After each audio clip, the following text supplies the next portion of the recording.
Hey, John, how are you? Hey, Mike, how are you? I'm all right. I'm pulled, stretched tight. Yeah. I see Ron is trying to get on and it says he's joining, but I don't see him yet.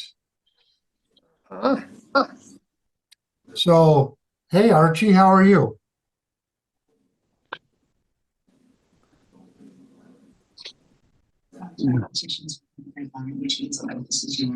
Hey Mike, how's it going? Uh, I was just telling John that I'm just stretched thin. Uh, my son and granddaughters just left a minute or two ago. Oh, So, yeah, I figured I'd just offer an opportunity for people to share perspectives, concerns, suggestions, whatever, and see if we can address those in the upcoming meeting in January. It's 2 months Okay. off. Well, it's nice that we're at 94%, and there's still what 15, what are the 15 items that are left or for the compliance? Are all city things. And they don't only have a review board over there. I'm hearing on the news or reading they don't have a review board, You're talking about the oversight board or civilian oversight. the CPOA advisory board. No, they still don't have a board together. They have a dozen people who are have applied, but so far there are only two that have been accepted, and there's supposed to be five total on the advisory board. So goodness knows how long it's going to be before that gets operational. I'm guessing it Wow. maybe be in January. So Ron, how are you? Good. Man, I'm glad I got in.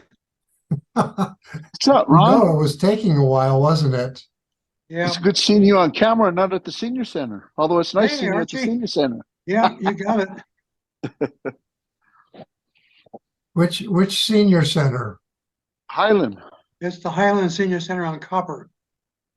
Ah, Um, Copper and Monroe, I think the other cross street Yeah, is. I think it's Monroe. yeah. I thought about going over there, but I don't want to admit to being a senior. Ah, That's I all right. I hopped on that bandwagon at 50 and haven't jumped off. My daughter, it turns out that if you're 55 years old, you're considered a senior. So my daughter, who just turned 55, has her own club membership, Senior Oh, Center club membership. you can't oh, beat the prices. It's good food too. Oh, yeah, it's great food. Really good Fantastic. cooking. Breakfast and lunch. So is John one of our newest members? John Martinez there, or who's the young man Council. up there? It, well, I'm kind of a holdover from, I don't know when the last meeting was that I attended, but I Okay, have attended nice previously. seeing you, sir. Well, thank Thanks for you. joining. Absolutely. Same to you. and when I saw your name in the email list, I wondered, John, whether you're planning on becoming involved with the point in time survey this year. Thinking about it, when is that coming up again? I think it's January 27th. I should get my notes book here. Where did it go? Um, I know it's out on the dining room table. I'll go and get it in just a moment. It's the last Monday of January. So you start Tuesday through Friday, do 4 days of um, outreach, either at the various shelters or on the streets. And I might be able to do it this year. Last year I was just, well, last year I was stretched thin. I'm thinking this year I won't be. Um, And I'm going to send out an email about the upcoming meeting. They have, I think, 2 or 3 more training meetings on Oh. doing that. So I'll send that out and see who might be interested in participating in that. So Ron, tell me, have you had any engagement with CPC related things at your church? Not recently. We did have a presentation last month by the Albuquerque Police Department Community Safety representative came and gave a fantastic presentation following our regular 11 o'clock church service down in our fellowship hall, and we had a very good attendance. And he did a great presentation and superb answering questions. You know, we have all these tables set up in fellowship hall for dining and for meetings. And he just did an outstanding job of presentation and answering questions. And who was that? I can't remember. I'd have to go back and look. But I can send you all an email. Okay. So that was about the Community Policing Council? It was about community safety, not the policing council, but the community safety council of the Albuquerque Police Department. So no, now is it ACS, the Community Police Safety Department? Or was it an APD? It's a department of the Albuquerque Police Department, but it's a separate department. It doesn't involve police officers, but it's counselors and individuals that have doctorates, for example, in Social work and ecology and social work.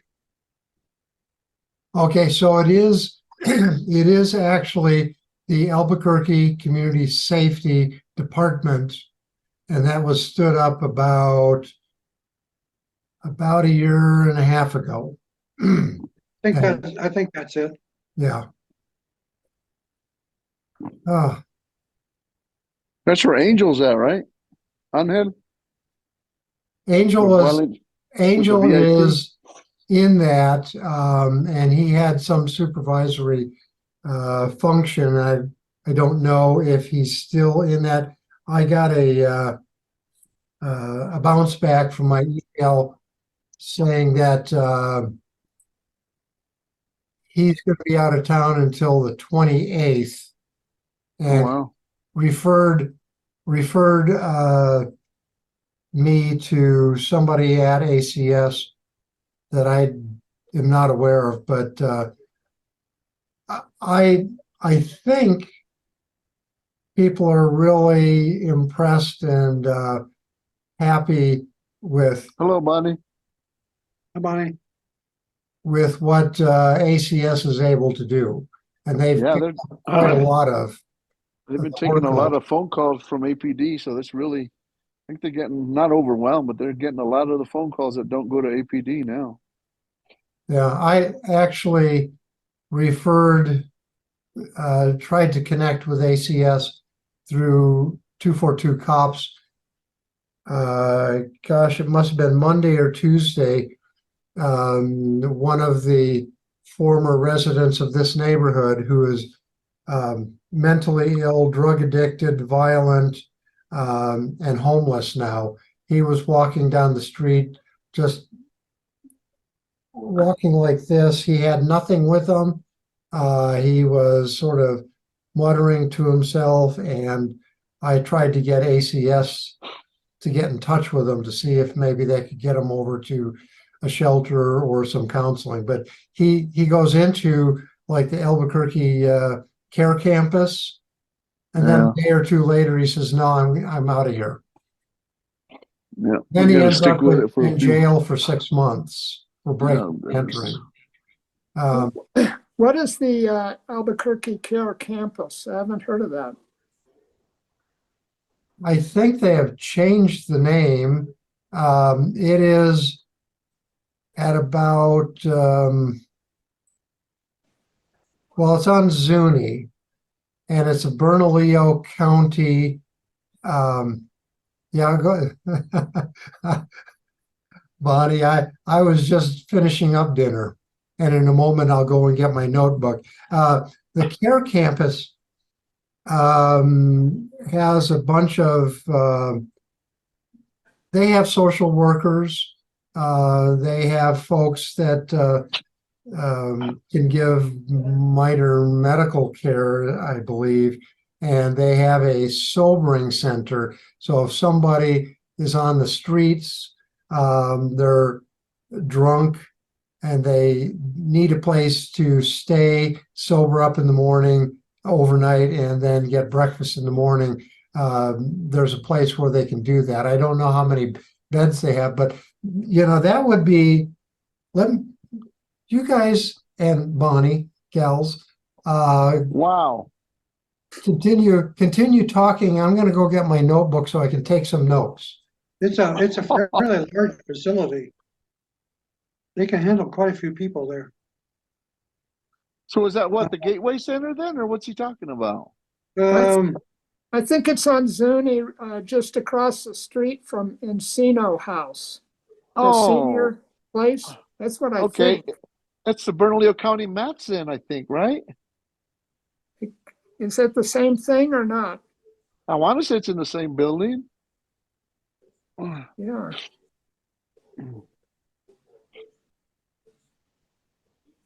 Yeah, it's a fairly large facility. I think they can handle quite a few people there. Mike, is Well, that the place that's just across the street from Encino House? The senior kind of high-rise place, Encino House on, I think, Valencia and Zuni. Yeah, I think you're right. I think it's on Valencia. I'm going to take some notes here and suggest that maybe we have a presentation by those folks. And I do remember the term MATS being associated with it. And I'm not sure if that was a predecessor of the Care Campus, but I'll make a note and suggest that we have a presentation. That's a very good resource. Okay. And I'll look it up here on my phone.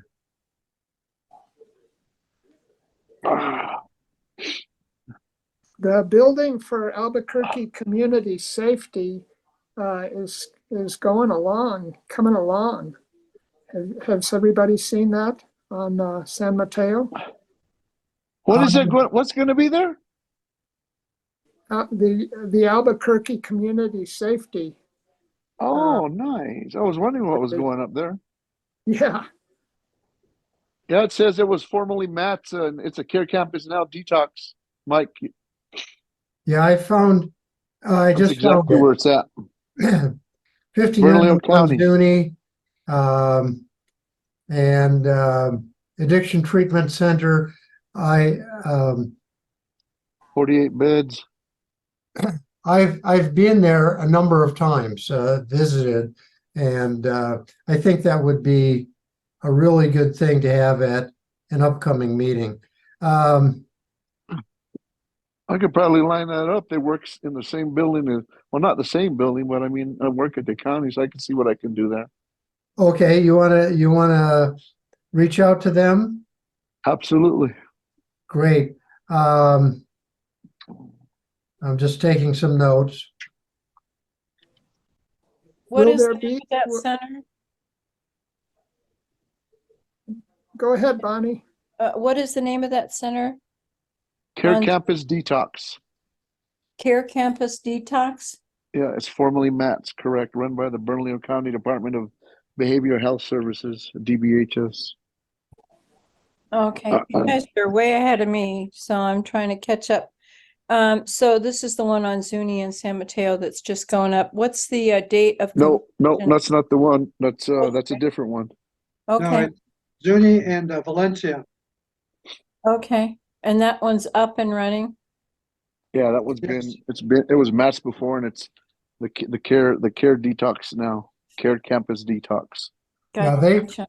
they've been in operation for a couple years. Okay. Great. It's worth, I think it's worth noting that the the woman who used to do the public safety echo program, UNM, okay. well, yeah, there's an echo program at UNM, and I was just trying to register for that today. But Maria Wolf, who used to run the public safety echo downtown and the Nob Hill, she's moved over to. Oh, that's last month's notebook. She's moved over to Families and Homeless Services Department. And she is now running monthly meetings at the Gibson Health Hub. Mm-hmm. So maybe Maria, I can't write and talk at the same time. Me too. She runs monthly meetings. I believe they're the fourth Thursday of the month, in person at the Gateway Hub, Health Hub, and they do a lot of outreach and support for people who have addictions, among many different things. They have a program to try to help families get back into housing. They take referrals from various departments. ACS would be one of them, for people to be sheltered there overnight, and they're expanding their bed capacity for the winter coming up. But I will send out an email about that Great. so that people who are interested will know when that's coming up. Let's see, I was going to send an email about what else. It's been 15 minutes. What did I say? I was going to send an email about the point in time survey. Oh, yeah. So I'll send out an email, and we'll see if we get anybody through the CPCs who are interested in participating in that. So I'm pretty interested in it. It was okay when I did it. I can't say that I felt it was comprehensive. I mean, we were just walking down the street trying to figure out who was homeless. And for instance, there was a lady in the laundromat there across from the university, and I didn't know what to do. I thought maybe she was doing her laundry and she was homeless, but it's kind of weird to be asking people, "Are you homeless?" Yeah. I actually have become very comfortable doing that, and I've Oh, yeah? become. I don't know what I would do in a laundromat, but I do know that I feel comfortable walking up to people and pretty good at what do they call that? Not stereotyping, but Identifying, Say again? identifying? Well, yeah, that's basically it. I simply ask people if they're living on the streets, and I'm probably about 95 or 99% accurate in figuring out who's actually homeless and living on the streets. So I simply, without trying to be judgmental or angry at them, I just say, "Are you living on the streets? Would you like some food?" So there was a reason. Oh, yeah, you were doing the street outreach as opposed to going to like the West Side Shelter to talk to people who were there. I did the survey 2 years ago, and despite my efforts, not a single person wanted, they were homeless, but they did not want to participate. And that's, so you said it's not comprehensive. I've told the Coalition to End Homelessness that they should be clear that this is not a census is of folks who are unsheltered living on the streets. That it is a tool for understanding how they became homeless and the challenges that they face and what sorts of support would be helpful for them, that would be welcome. I am working on a little tech tool that would allow community members to just be driving along. They turn on the tool and they come to the corner of like Lomas and Louisiana, and they tap the button and they say 12 homeless people, 3 tents, and 4 shopping carts. And then they can upload all that information to a map. I've got a test map to demonstrate it. And that way, when they do the point in time survey, they can look at the map and say, this is where we keep seeing the greatest number of reports about homeless folks. So then they would know where to go and to try to talk to people. I went to the Compassion Services Center over on Trumbull and Mesilla, and that's where I talked to most of the people. I also went to some parks where they would camp out overnight, like the was it New Mexico Workers Memorial Park on San Mateo, and oh gosh, I don't know. Just south of Indian School. Near, Yes. yeah. Exactly. Yep. Yeah. So this tool, the little tracking tool, could help the street outreach people to know where to go, where the encampments are being set up. And I want it to be available for the coalition's teams and for ACS well before solid waste and the police get involved. I'd like them not to be able to log on every morning and say, oh yeah, we've got a bunch of homeless people here, we'll go grab their things and throw them in the trash. They're not supposed to do that anymore. But I will, I'll add that.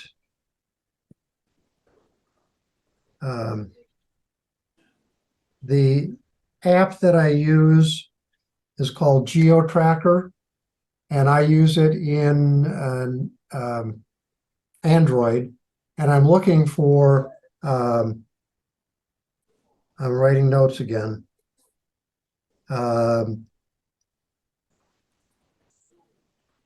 iPhone users, because I'm sure that the iPhone user, the app is going to work somewhat differently. And then I also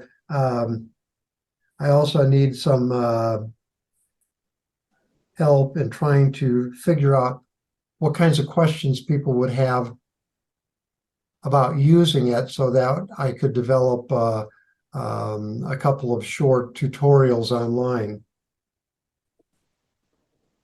Because, for example, I go to Smith's and I try to use the Smith's app to clip digital coupons. I'm totally lost on it. So I think that what I would like is some help with folks who could test it on their iPhones, and others who would say, this is really confusing. Can you explain how to do this? So what I've got on my to-do list, send out an email letting people know when the point in time training and the actual surveys are going to be done.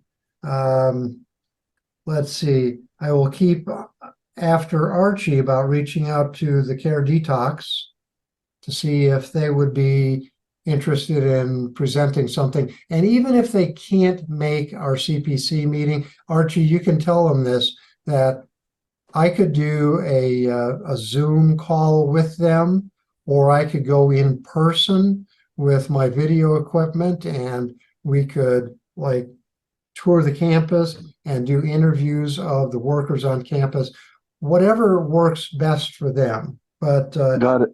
you reach out to them and let me know, and I'll keep after. We shoot for January or February, or whenever it's convenient for them as well. We'll adjust your schedule or adjust our schedule around theirs, whatever they can do. Ask me that again. We're shooting for what time frame? January, February, or basically when they have free time to do it? Well, if they can make the January or February meetings, Southeast CPC meetings, that would be great. If they're unable to do that, I am flexible in trying to get out there. I've been wanting to get back into videography and doing some podcasts, and so I'd be happy to go out and meet with them and do interviews, and we can put it up on YouTube. Got it. Once I get a central point of contact, I'll include you in the email conversation and lock it down. Let's see. I'm also going to. Wait. What's his name saying something? Yeah, John. Does anybody know if there's going to be a December CPC meeting? Yes, we know there's not going to be a December Southeast CPC meeting. And Why are we missing 2 months in a row? Or is that the way things go now? You just have it every third month? I don't know. I see. Ron, by the way, I did eventually find an email on November 1st that said we were canceling November. The website, city website, is really not up to date on the meetings, what's been canceled and so forth. And I'm reaching out to Martisa to try to update the city calendar, city website. Okay, the other thing I was going to send out email about is the Gibson Health Hub and those monthly meetings. I believe they've decided not to have the November meeting, and they're trying to find another date in December, but I get those emails, and anybody who expresses interest, I'll add them to a reminder about it, but I'll send out an email just making people aware that there are monthly meetings. They call it transformative neighborhood meetings. They're trying to work with the community members to address their concerns about the health hub and all the homeless people who are showing up at Loveless. Let's see. And then email about the geo tracker. I guess that's right now. Well, I continue to be interested in the issue of police using excessive force or using force, and it seems like it's still happening that police are ending up shooting people. Yeah, watch the evening news.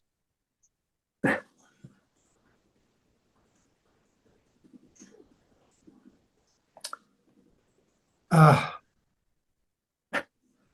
I'll zip my lip for a moment. Bonnie, do you have any thoughts? Archie?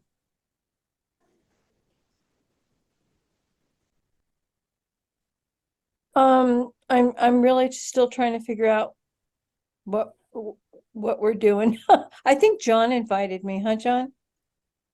Well, I'm certainly glad that you're here. I don't know that I invited you, but I'm glad Yeah, you're here. yeah, I don't know if it was by accident or not, but I'm glad I'm here because I'm very concerned about the homeless situation. And I'm not sure if I'm in alignment with the theme of certainly I'm a compassionate person, but this is my neighborhood, and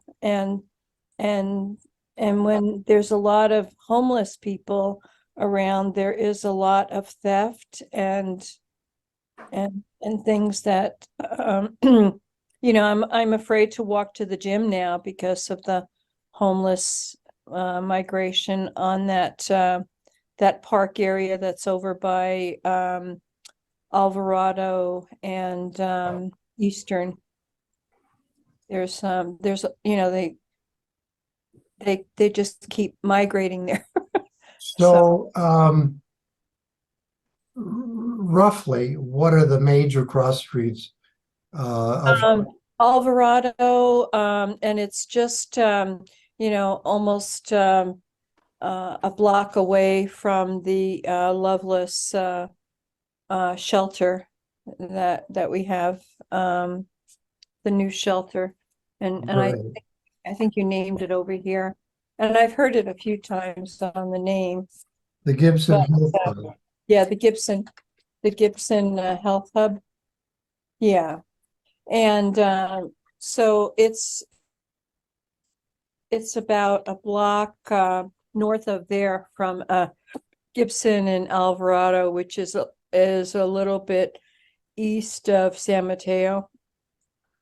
So yeah, and I actually live on Alvarado.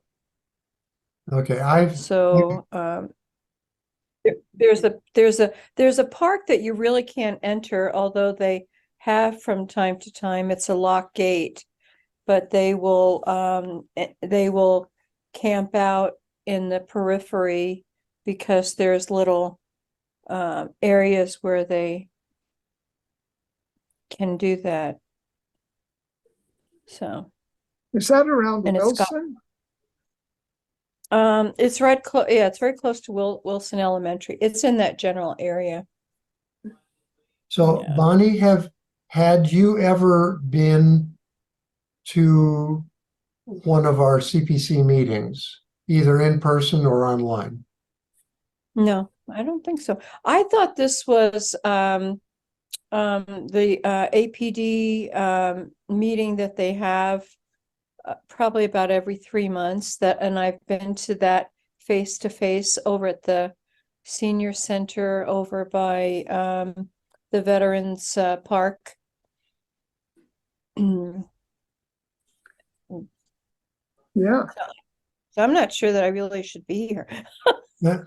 Well, actually, We're glad you're here. Thank you.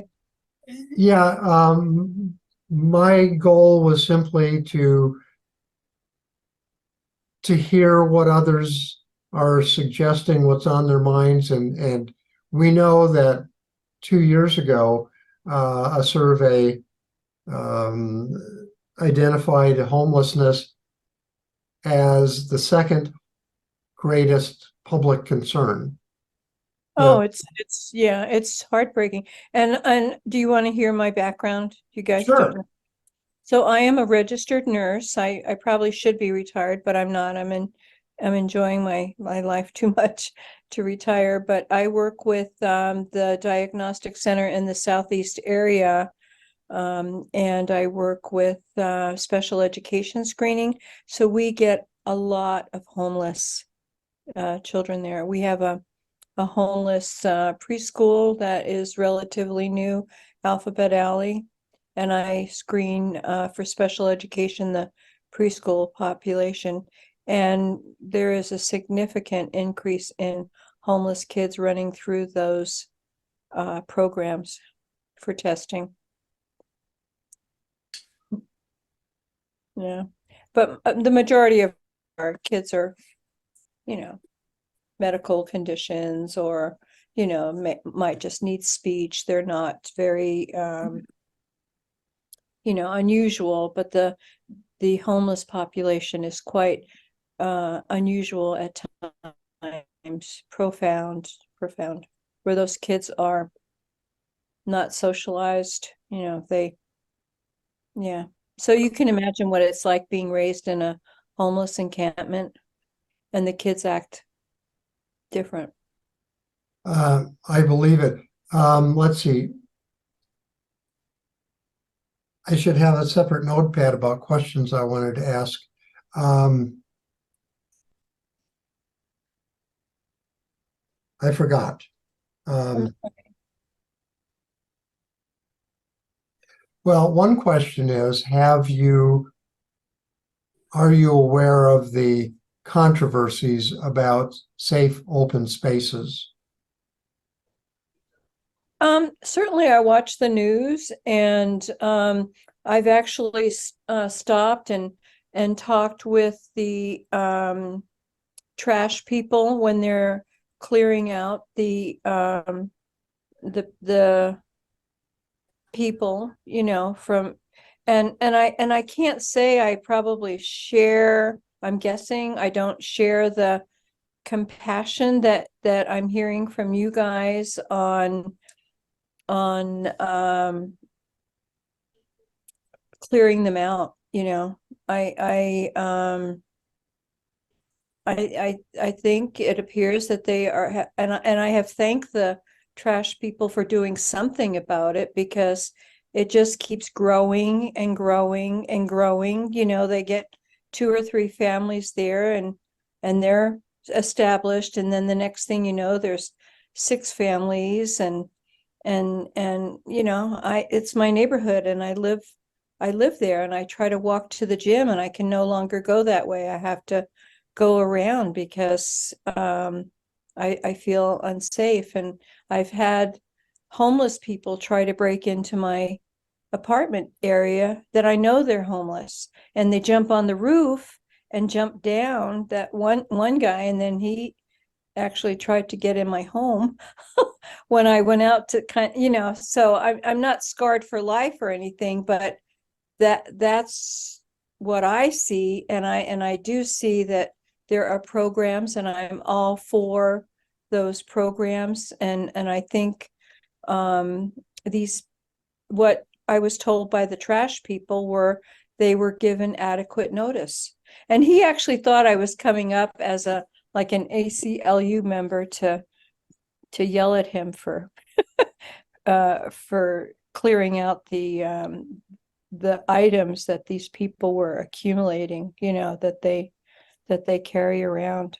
So I certainly have much compassion, but I'd like to see something done to identify and figure out the need, and figure out the people who are just really wanting to live on the streets and live homeless, that they have to go somewhere else. I don't think they should be allowed to live on the streets in a neighborhood where they defecate and do all the things that they're doing, And we're getting them in droves. We are getting them from out of state, because I interview some of these families, and they are coming in from other places where there's not a safe haven. So they're exporting them. Not all of them. I'm not saying all of them, but that's what I'm witnessing? An interesting encounter that I had with the Albuquerque Friends, the Quakers, if you will, at their meeting house. I met the guy who was homeless, and he was trying to get back to Wisconsin, and nobody would give him a ticket because they didn't, a bus ticket, because they didn't want to be exporting homeless people from Albuquerque without actually having some sort of support there. He said his family is from the Milwaukee area. I do know, I shouldn't say this. I have heard that places like Texas will pay people to come to Albuquerque because that's a good way to deal with the homeless people in their community. My concern about discussions here in Albuquerque is it's always, don't do it in my backyard. I mean, I met a woman recently, had a child. She lost her job. She was on the streets. Then she lost her child as a result. But she had neighbors. And some people in Albuquerque would say, "Oh, send them over to the war zone in Albuquerque. That's where I Get live. rid of them. We don't want them in foothills. Send them." Yeah. So there's a lot of that going on, and what I would like to see is that, for example, one woman, she lives in the war zone because she's got a affordable housing there through a voucher, but she has to take the bus to her job on the west side of Albuquerque because she couldn't get anything over there. That's where she works. That's where she was living. Now she has to come over to the southeast area of town. So it's like kicking the can down the road. And I would dearly love to have some ongoing discussions and some of your insights, perspectives, suggestions on how to solve problems in some ongoing meetings. I would I have offered to go out and walk the streets or do bike-alongs, ride-alongs with people, and we have talked to homeless people just so I have a better understanding. And by having a better understanding, then able to try to find better solutions, support, and so forth.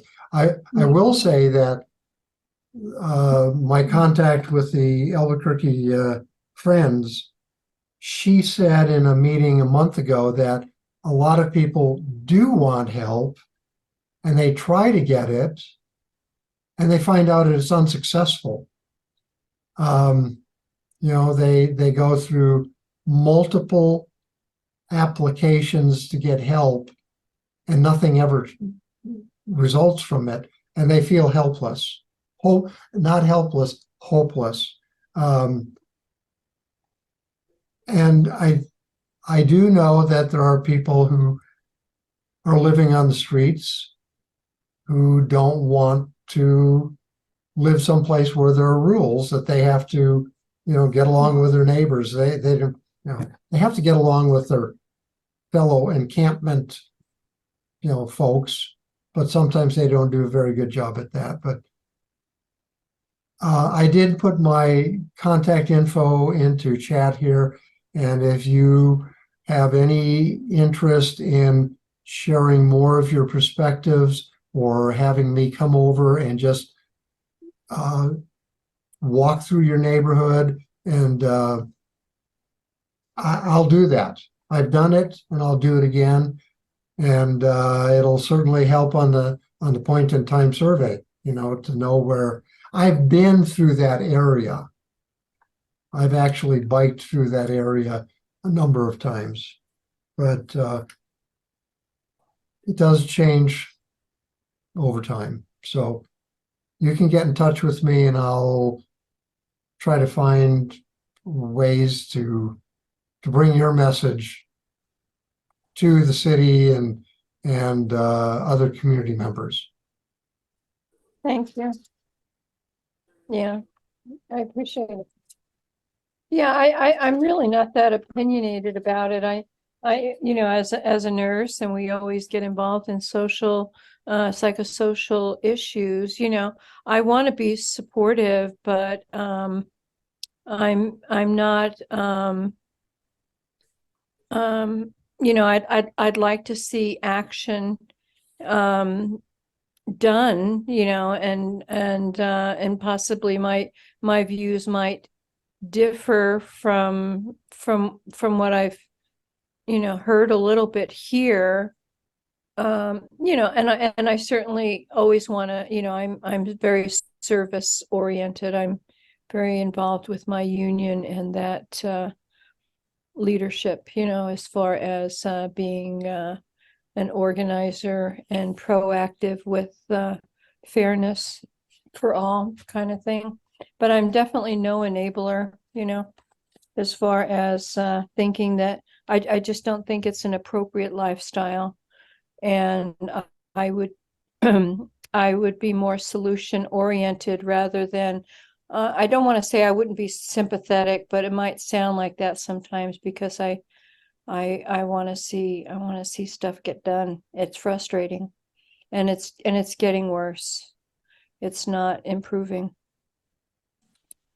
So, Well, first of all, I think it's important that we accept that we have different perspectives. mhm. Everybody, you know, we come at these issues from different backgrounds and different responsibilities. And so I think it's just natural to expect that we'll hear different opinions about how we could go about solving problems, what the problems are, and so forth. So I have no reservations about hearing out other perspectives and then trying to find where the common ground is and work Yeah. on that. Um, And I'm easy, huh, John? so the work that you do, would it be important to make the community aware of it? No, I'd probably be better if I didn't, you know, because I can't come in as an administrator and be a representative of my work environment. I'm just you know, just a gal working in the community, an activist, and I'd like to see change and solutions for these people. But I don't want them living on the streets. You know, I don't see that as a viable option. And and I guess some of these people have done it for years and years, and they just migrate to where they can get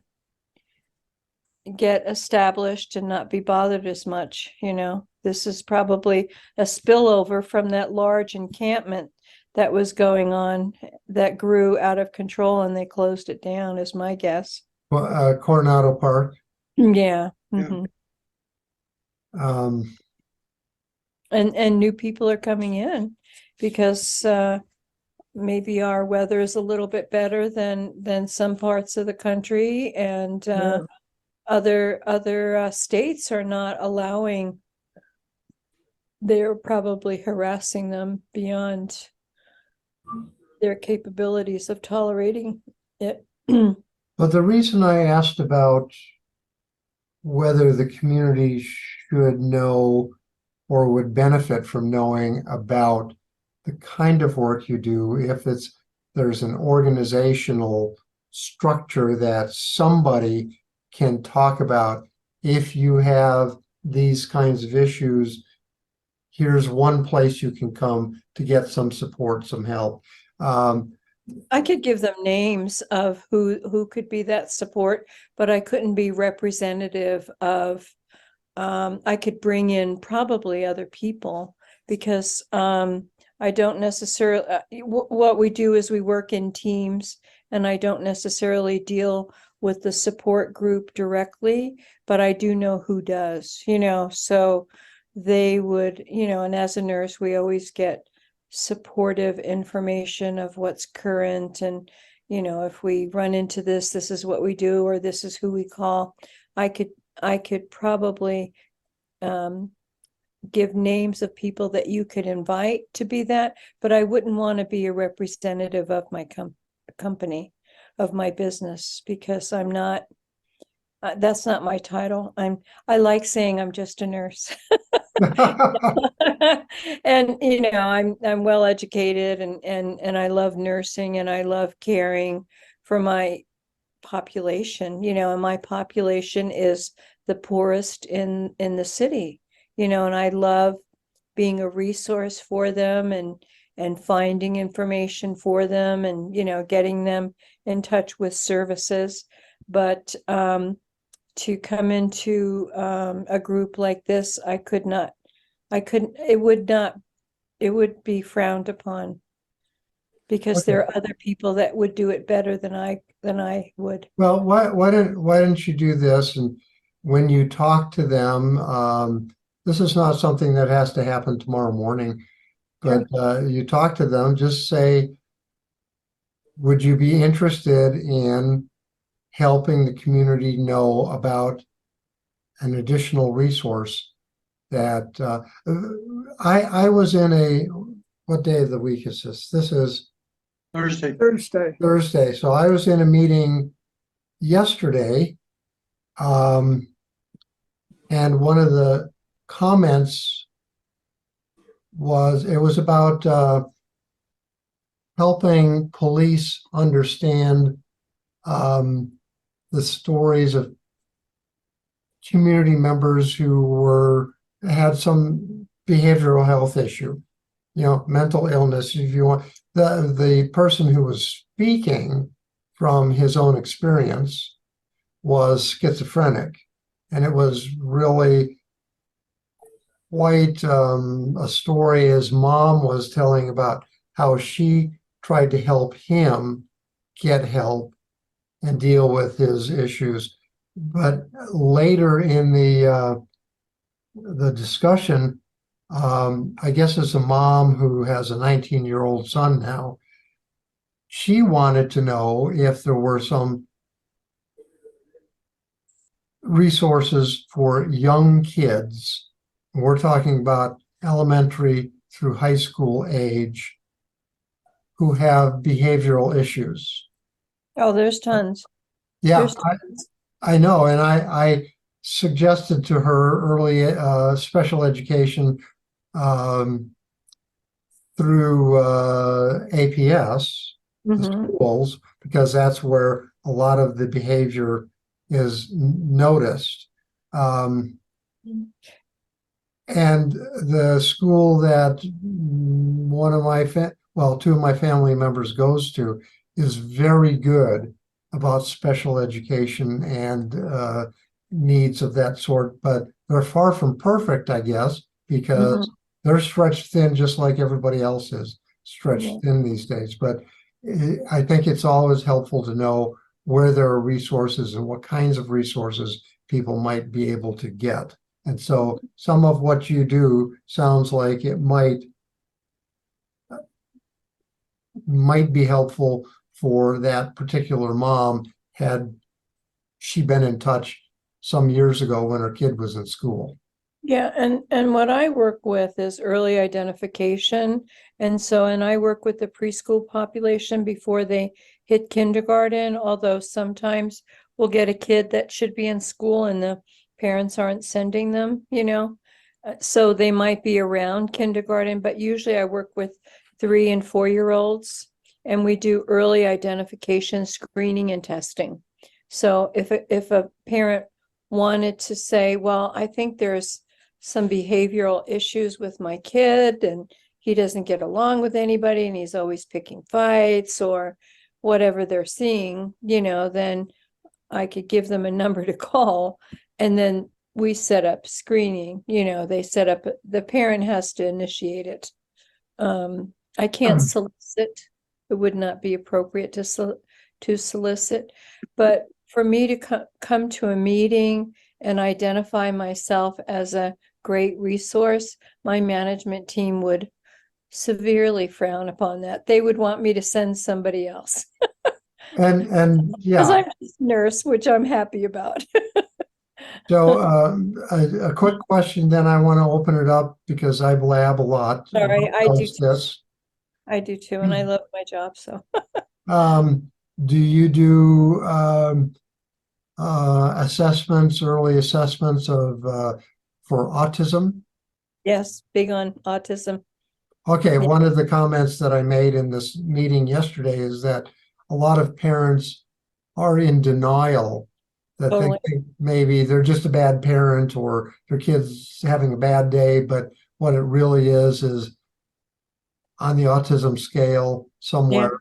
And they need to, the parents need to be willing to say, yeah, let's go ahead and do the assessment.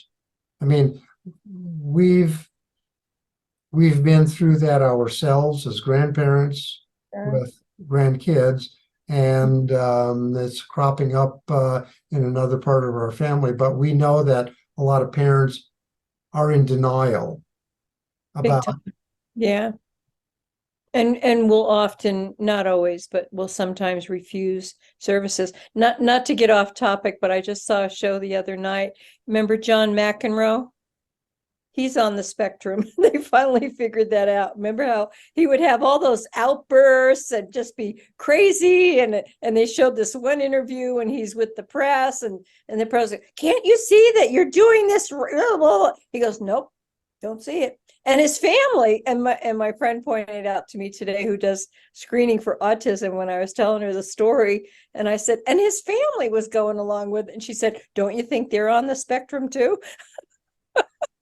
I mean, we laugh about it, but I mean, it's a very endearing diagnosis. It can be difficult to communicate with them, but the ones who do communicate are so endearing, and it's such a wide continuum that, yeah, so it's a big diagnosis of testability, and they have to, I'm not one of those screeners. I do the health portion of it, but I've taken up far too much time. I apologize, but I'd like to make a comment that thank you. that I worked at Highland High School for about 12 years, and in fact, I know Mike was there a lot, working with the food program, for which I thank him. But there's a person, at least one counselor for homeless students. I Yeah, don't know who it is, but I could find out the name. Costa Yeah. is like the I think he's the vice principal. Costa, I forgot his first name. I could look it up, but he's one of the managers I answer to because they have an autism program there. okay. And Ron, I'd be interested in what you haven't said a whole lot, or are you holding back anything that you want to say? No, I think everything you all has said is just good. I mean, Archie, say something.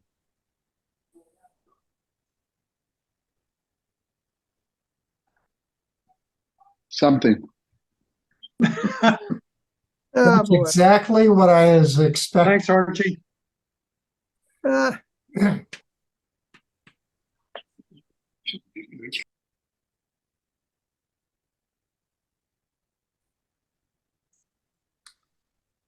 Well, That's a lot of good information coming across. Where does Bonnie work with?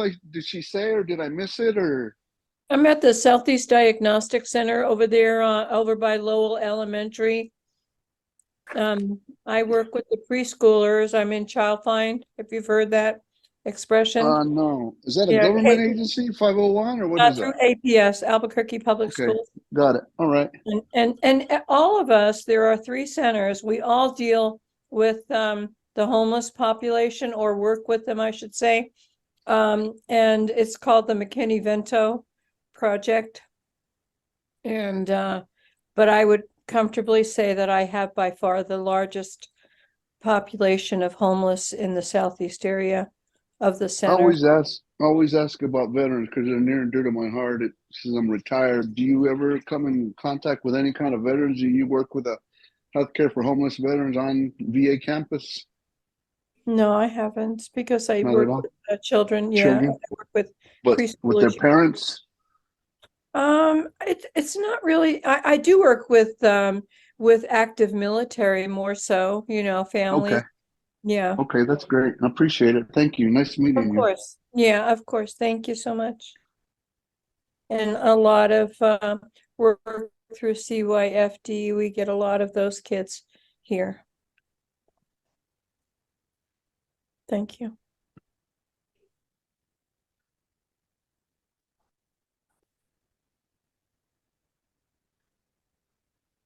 Well, Oh, I'm probably going to bounce out because there's a lot of stuff coming over the airways on my job, my IT job at Burnco. So, Mike, thanks for putting this together and good seeing everybody. And Yeah, I hope to see same everybody here. again. Happy holidays, happy Thanksgiving, and Yeah. everybody be safe out there. Stay warm. Take Thanks care, so Archie. much. All right. Yeah. Bye-bye, Ron. I was about to say that unless somebody has a burning issue that they would like to bring up, that I'm willing to hang around, but we could also call it a night. It's been an hour, and I've got a number of things here that I can try to generate some interest in and to get some support with. So John, I'll try to remember to alert you to upcoming CPC meetings. I appreciate that. I think I've somehow gotten off the official mailing list because I, didn't come for, I don't know, half a year or something like that. Well, that's in part due to a lack of understanding about the capabilities of Zoom notifications and so forth on the part of the city support staff. That's why Ron gave me his blind carbon copy email list.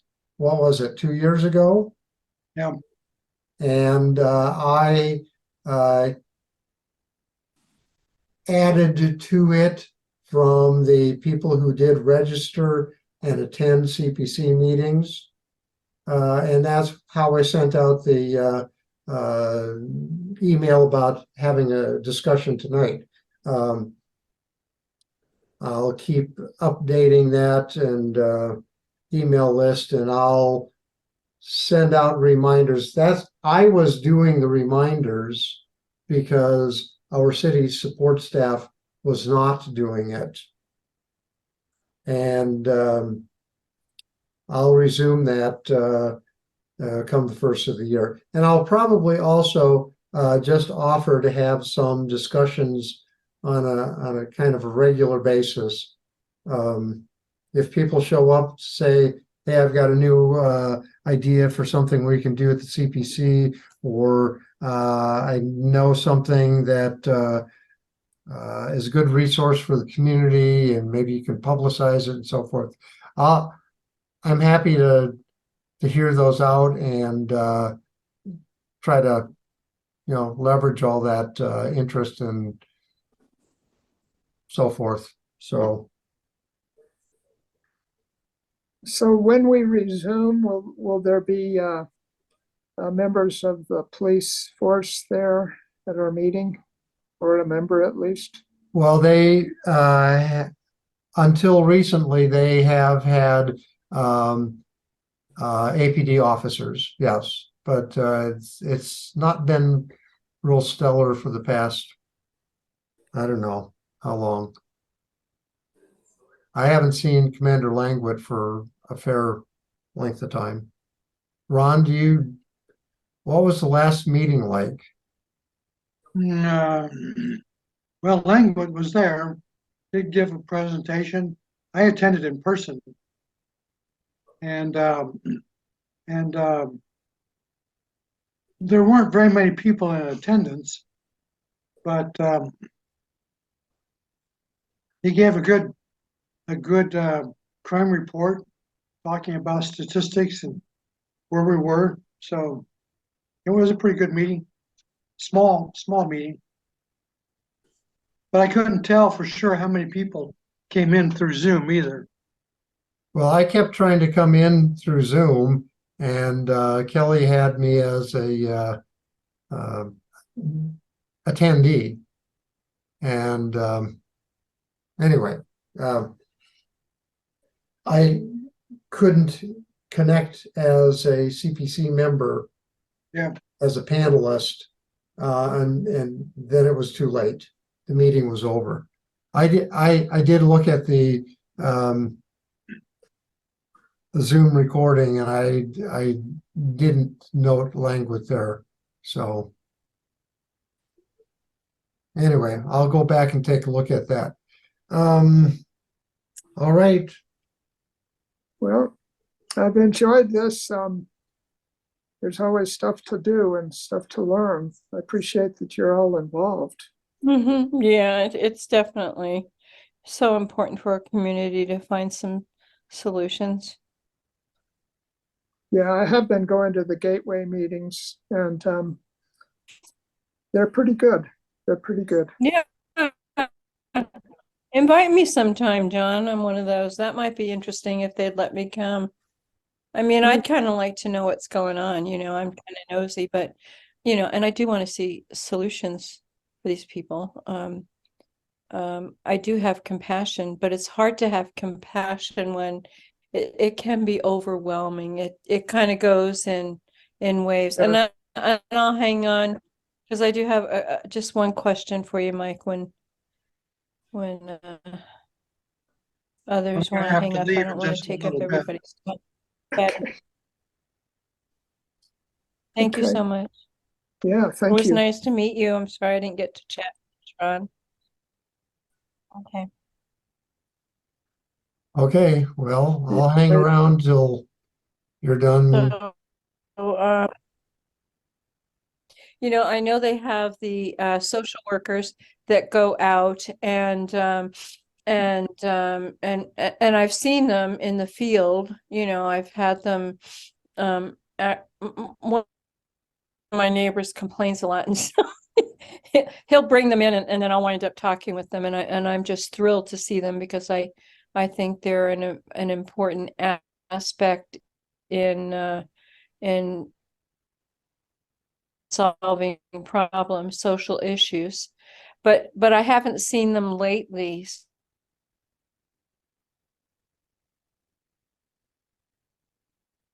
Okay. Bug out, you guys. Take care. Do you know what I'm talking about? Oh, take You- care, Ron. Nice to meet you, sir.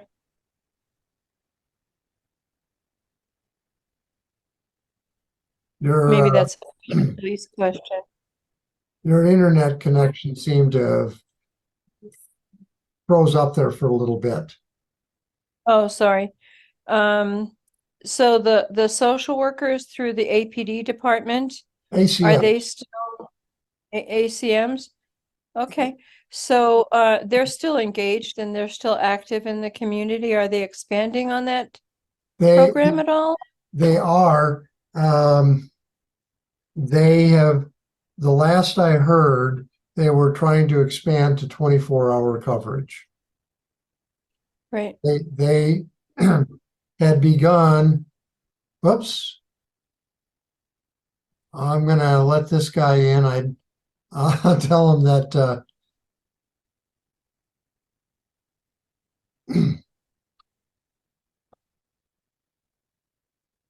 so James, we were just about to wrap things up, but I'll stay around long enough, whatever you want to share with me.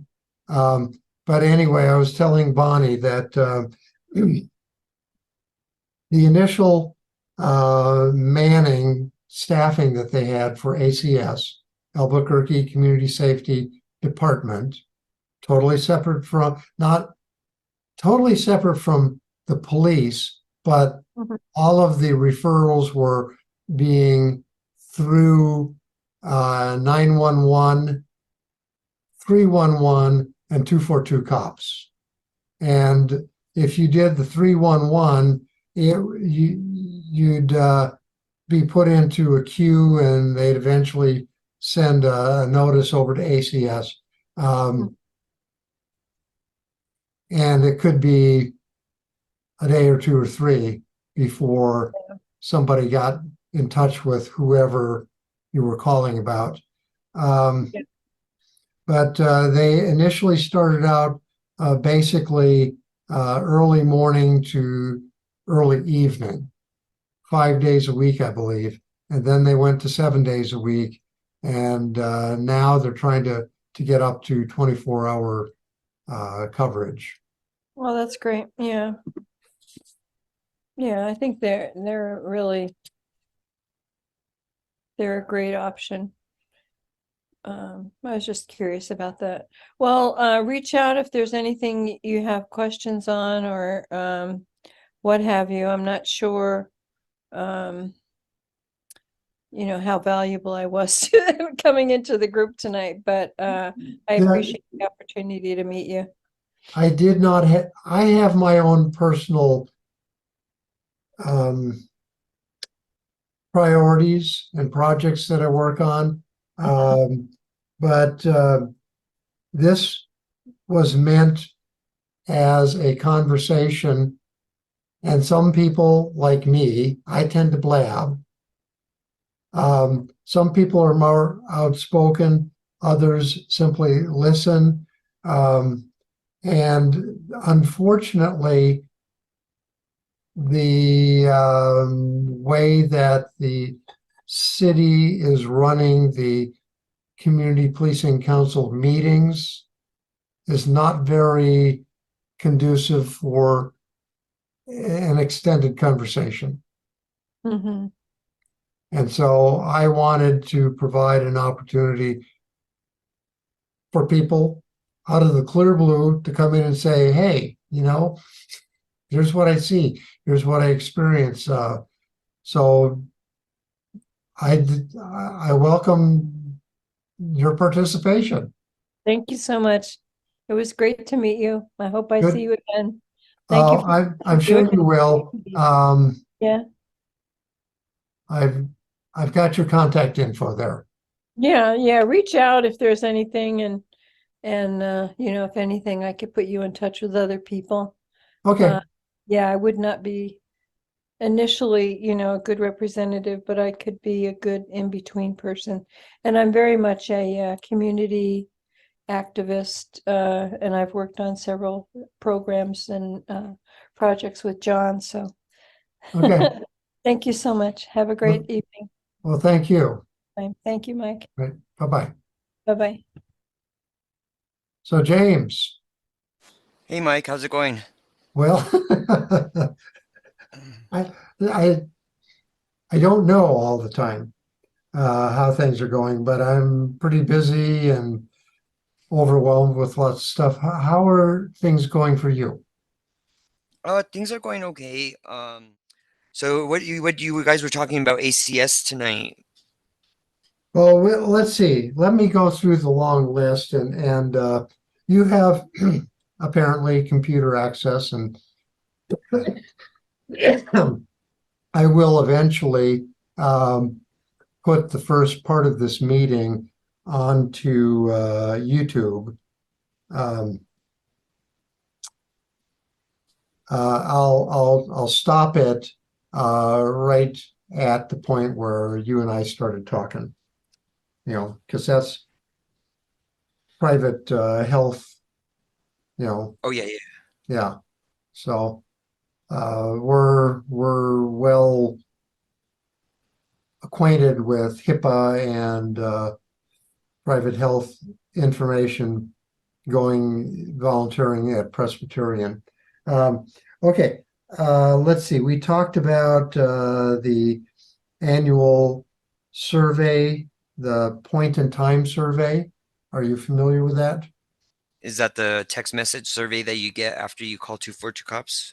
No, It's a required survey of people who are homeless.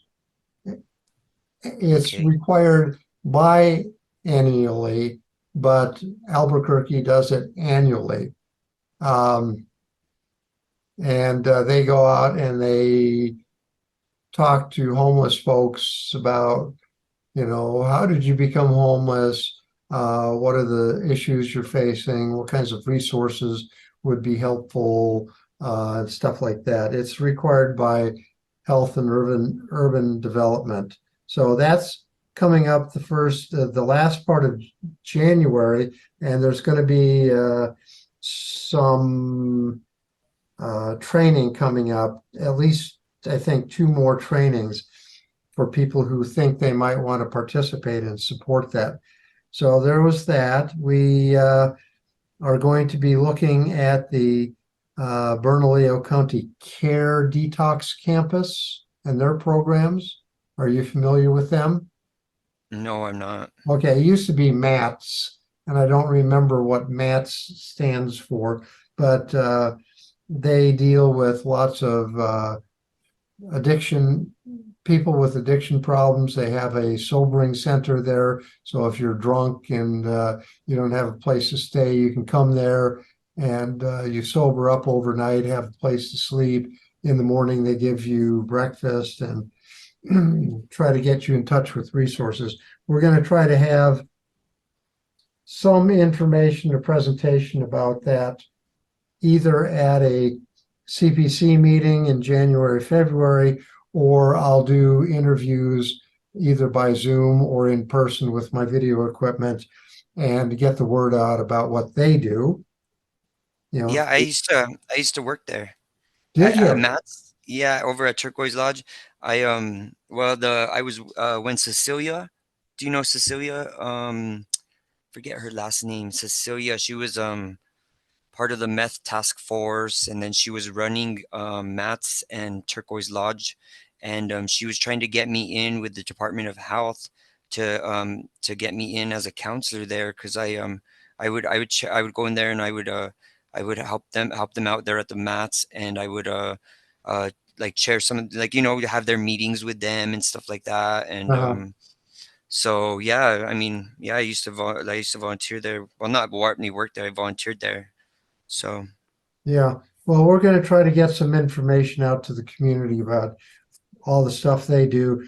Um, we're going to try to get more community members at least familiar with the Gibson Health Hub. Do you know about the Gibson Health Hub? I don't think I do. Oh, it's the Loveless Gateway Center. It's over on Gibson and roughly San Mateo, the old Loveless Hospital, and they've got various programs to help homeless folks and people with various addictions. So I'm going to get some info about that. I'm going to be looking for people to help me refine an app that will help ACS, the Albuquerque Community Safety, and the coalition on the point in time survey to identify where there are high concentrations of homeless folks. So I'm going to need some help on that.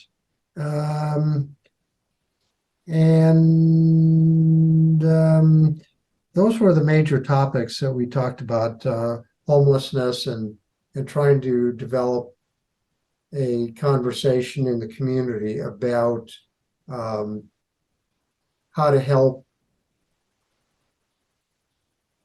how to be effective in helping homeless folks in the community. So, Mhm. And that's so uh, important right now. I mean, where it's getting to that point where, we definitely don't want to end up, like some of the bigger cities are, like Seattle, or Seattle or places like that, where it's really bad, the homeless situation. I think we're at a point where if we have enough resources available that we could possibly turn it around, because it's just getting to that point right now where it's easier for people to stay homeless than it is for people to have a home. And I was telling the other folks who had been on the earlier part of the meeting that I had a discussion with somebody with the Albuquerque Friends. Those are the Quakers in Albuquerque. She said that her experience in trying to help homeless folks is that they just feel hopeless, that they keep trying to get into these programs, they keep trying to get support, and nothing works out. And so they just give up. So, That makes sense. I think a lot of the programs that are available for them are they're what happens is it's a step process. You know, you have to get this, you have to go to this person, and this person provides you with these resources, and you're supposed to call these resources, and then you're supposed to follow up and, you know, go. But the thing is that a lot of these resources that are being given out by some of these people, the people giving them out have never called them themselves. They've never even tried themselves to see if the information they're giving out is actually going to work out the way they say it's going to work out. They just assume it is because they were trained to say it's going to. But I think that I think I mean, I've always said this, that, you know, it might be a good idea for, like, I mean, even like for me, because I was, you know, helping out with doing resources before, giving people resources, and and I realized that, like, I was giving people a list of numbers to call, you know, for resources, but and telling them that this is the way what will happen when you call this number, and you'll be able to do this, and they'll get you going on this, and they'll do this for you. And then people kept saying that's not the way that works at all. You know, and they would get very frustrated. And I'm like, I'm gonna call it. I'm just gonna call it and see what happens one of these days. And I called it, and it was not what I was trained to tell people what it was going to be. It was nothing like that.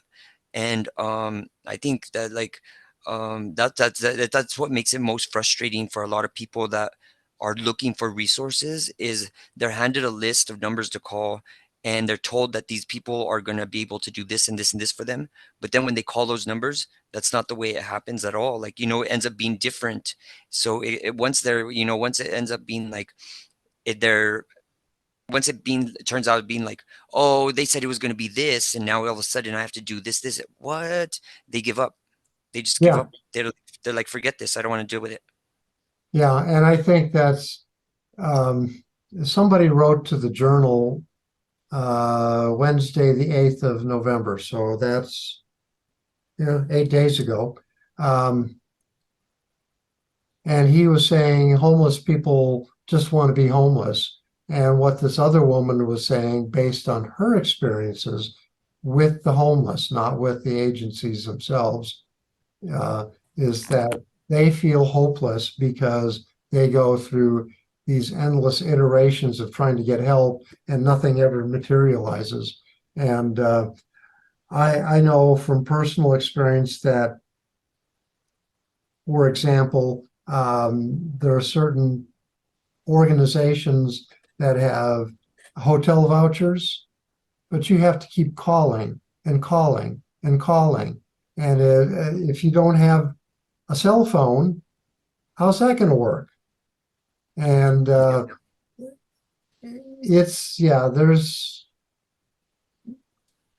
maybe a wasted motion. Hmm. So, Yeah, I think I think um it's like, we need what I think we need is, we need more middlemen kind of people, people that are in between the homeless trying to seek help and the ones that are giving the help. There needs to be more of a middle person that kind of advocates for, for the person seeking help. Um, I know that's but I mean, I think that would be the most helpful. needs to, people that follow up with it. Like, okay, someone's seeking help, they come to the middle person, the middle person's going to give them the resources, but then the middle person's also going to follow up with those resources to make sure that they were able to get the resources that they needed from that agency or from that organization. Because if they're not able to get the resources they need from these organizations, then why are these organizations getting so much funding? It just doesn't make sense to me. Yeah. I don't know. Because I know that, like, when people are at that point where they feel helpless, like they just feel they give up on it, it's kind of like they know that there's possibility that there is resources out there and stuff like that, but it almost is like that feeling like I need someone to be there, to kind of like, motivate me to give me hope, kind of like just like like an advocate, say, let's do this, you could do it, let's there is these resources, let's go together, we'll go together, we'll do the, and I'll be there with you, and we could figure it out, you know what I mean? Because once they feel like they're helpless, or that there's just like the resources are a little bit out of their reach, they give up. And I think it just um So I'm going to take note of that. Oh, I'm going to write something here. So hold on a second. okay.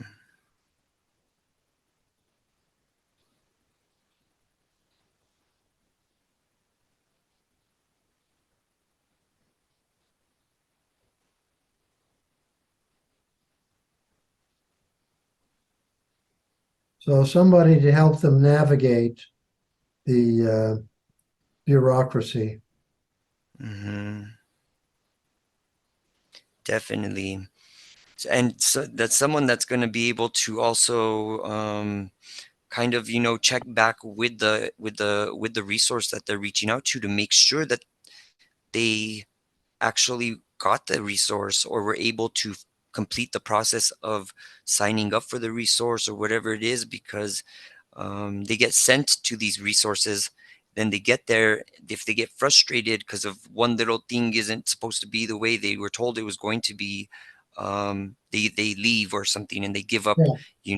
and that's that point where they need somebody there to be like, well, wait a minute, let me talk to this is he going to be able to get resources? This gentleman is looking for resources, like, you guys are going to offer resources.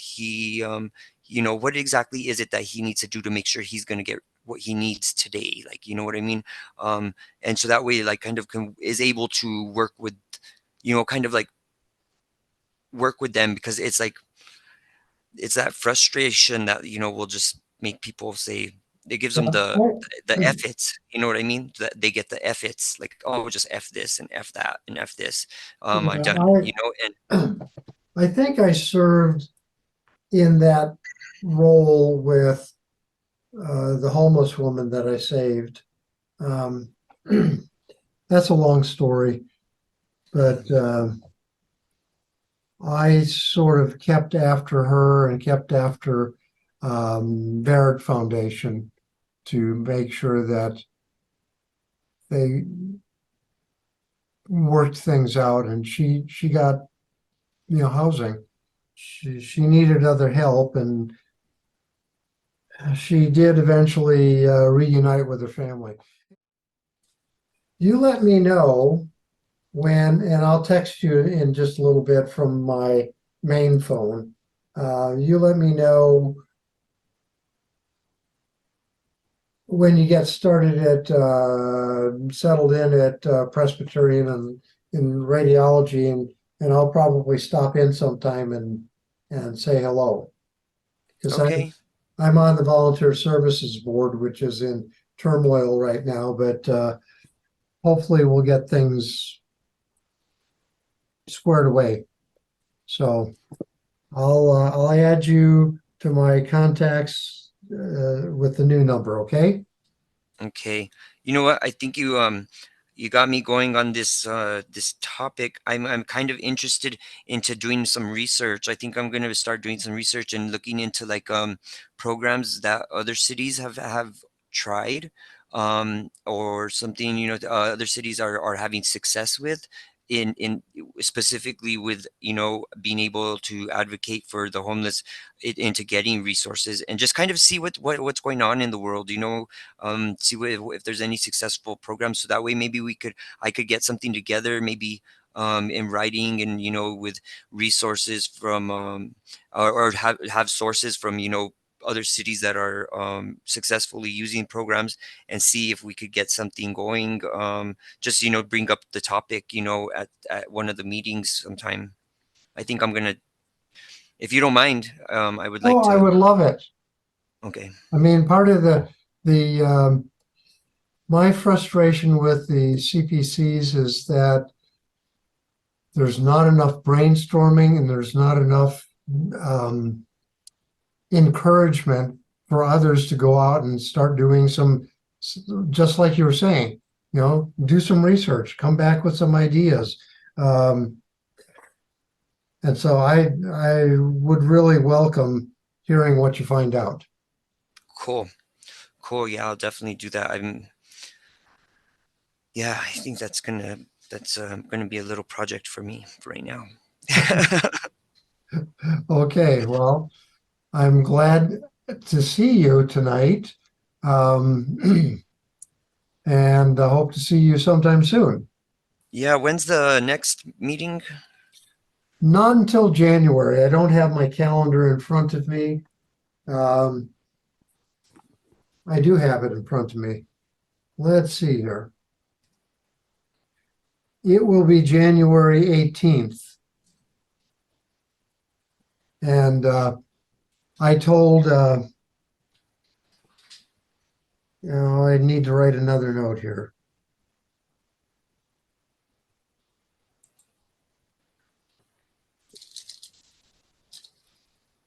Now I forgot what I was going to say, but I will send out reminders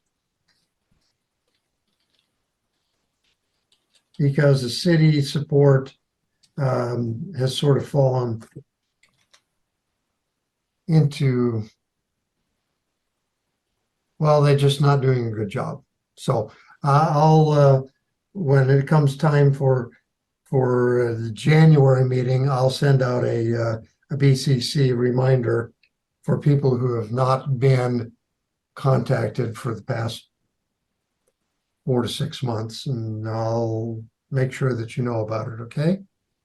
Okay, great. Yeah, definitely. I'm gonna be looking into seeing if there's any community policing events coming up and stuff like that. I definitely want to start getting more involved in and you know, helping to you know, get more, you know, get more momentum going on something um for the city, because that makes me sad that it's not doing too well right now in that area of people getting involved and stuff. So I'm sending you a text on your new number. Mostly, there's not going to be anything going on until early January. So the calendar and the information on the city website is woefully incorrect and behind. So I'm going to be working with our city support to try to get that fixed up, but um, nothing until January. Okay. okay, yeah, it looks like Although, there's coffee with a cop on November 21st. Let me check that out. yeah, I didn't see that one. Yeah, it was hosted by Rex Restaurant, looks like. So yeah, let me check that out. November 21st. At 8, from 8 to 10. And okay.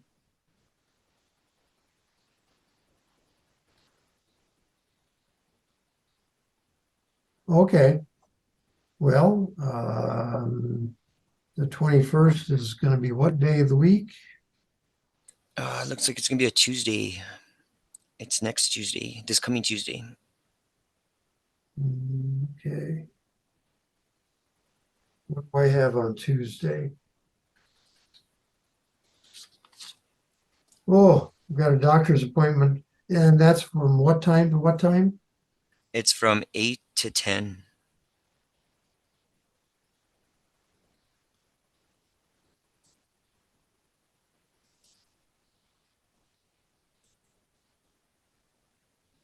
At the Rex Restaurant. Okay. And that's Um, the one on Riverside Plaza. So it's 6311 Riverside Plaza. okay. I think I won't be able to make that one. I've got supposedly a board meeting at Presbyterian Caseman at 11, and I've got a doctor's appointment at 7 in the morning. So that I wouldn't be able to make that, but I'll look forward to seeing you someplace in person soon. And Yeah, definitely. I'll try to just advertise that we can have another meeting like this on a regular basis, just to brainstorm and report back on various things that community members want to work on. Cool. Yeah, and if whatever if I come up with something in the research or if I come up see any cool information or anything, I'll just shoot you an email. Okay, Okay. appreciate it. Well, let's Yep. call it quits. It's been a while. The meeting that is this evening. So I'm going to go ahead and end it, and I'll look forward to seeing you sometime soon. Cool. Sounds good. All Thank you right. so much for staying late with me. Well, yes, of course. I enjoy doing it for the community. So, Yeah. okay. Okay. Have a Then we'll good talk night. soon. You too. Okay. Bye-bye. Bye bye.